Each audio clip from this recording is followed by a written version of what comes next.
In the first aid assessment, we have in the question number 15 we have given a question about performing a first aid to a client, and there is given that we have to use DRS ABCD method during the response, and I'm making a video by using the DRS ABCD method, and I have made him as my client, who suddenly become unconscious after doing a heavy exercise. In a basic life support, we have the DRS ABCD method, and it stands for D for danger, R for response, S for help, that means send for help, A for airway, B for breathing, C for CPR or compressions, D for defibrillation. And in D, in danger, we will check if the area is safe and making sure that we are safe ourselves. If a casualty is lying in water near an electrical board, it should be assumed that there may be an electrical hazard.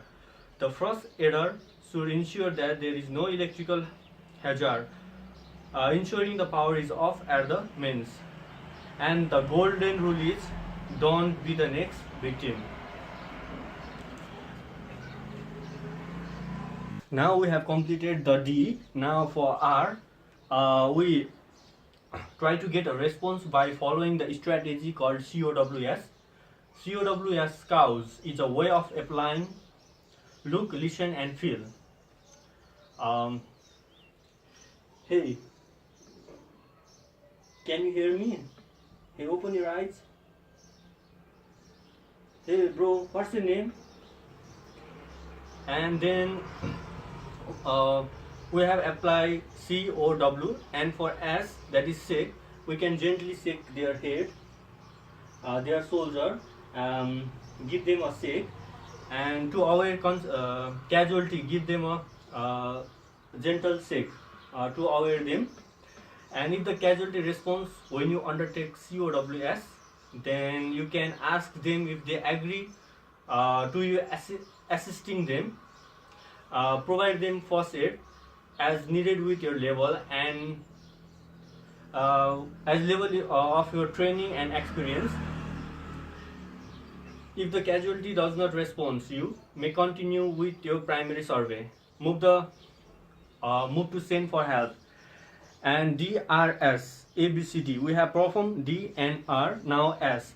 S stands for send for help.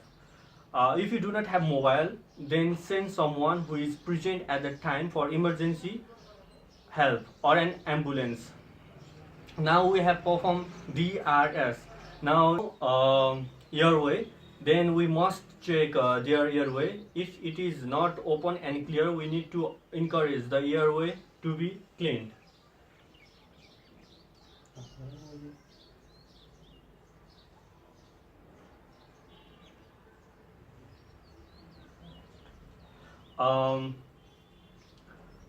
To have an open and clear airway, we have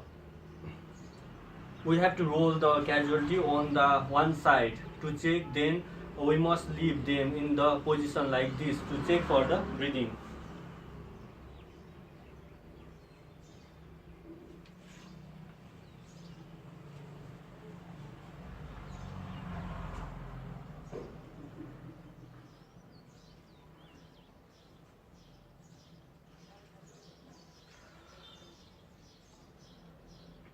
We had a full 10 seconds where we look, listen and feel.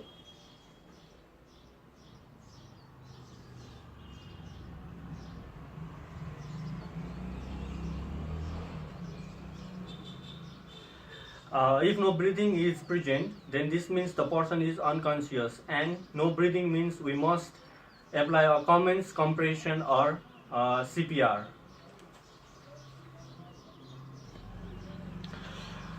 With CPR we must give a 30 full compression and a 2 breaths at a rate of 100 to 120 compression per minute.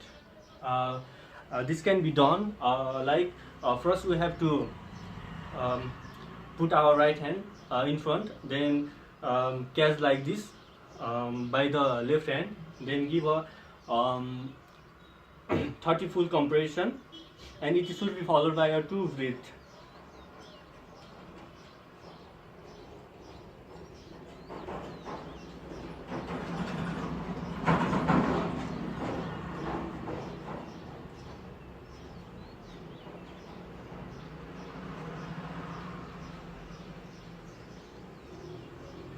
And while doing the CPR, you don't have to bend your hand like this.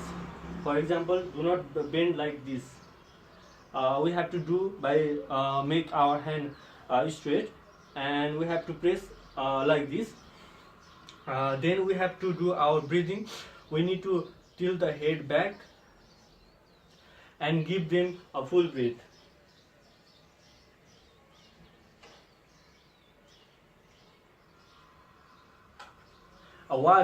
Watching the rise and fall fall of the chest for a full inflation. Once we have done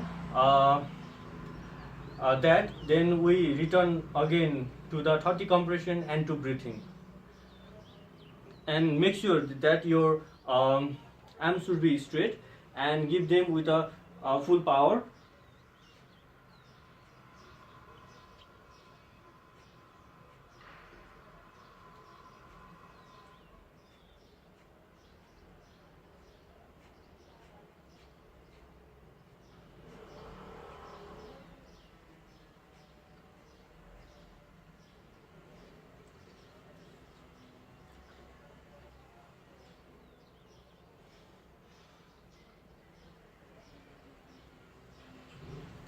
If the breathing is detected in a casualty, they can be placed into a recovery position. It is like this. When in the recovery position, they have an open and clear airway, and we should monitor for breathing while in this position. Now the recovery position. I'm going to show a recovery position.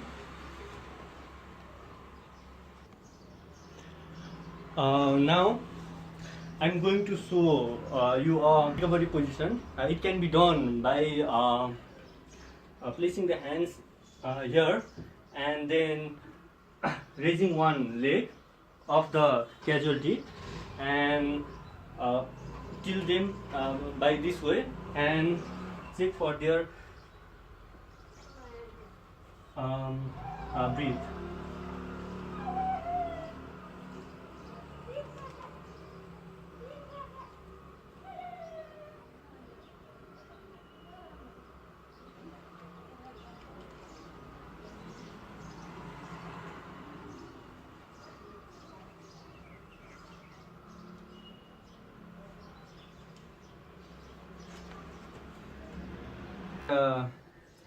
If a defibrillator does become available and it needs two persons, for example A and B, the person A should continuously do the CPR by giving a full 30 full compression, and we should be followed by 2 breaths, and the person B should attach the defibrillator in the chest, but another person, the person A, should do the CPR continuously. And this is I'm doing alone. And for example, we have to put the defibrillator like this, and another person will doing the CPR of 30 full compression. And after this, as the defibrillator is switched on, and it tells you not to touch the patient to the person A if he is doing the CPR. Once the shock has been delivered to the patient, you can touch the patient and you will continue to doing the CPR until such as the defibrillator tells you not to touch the patient.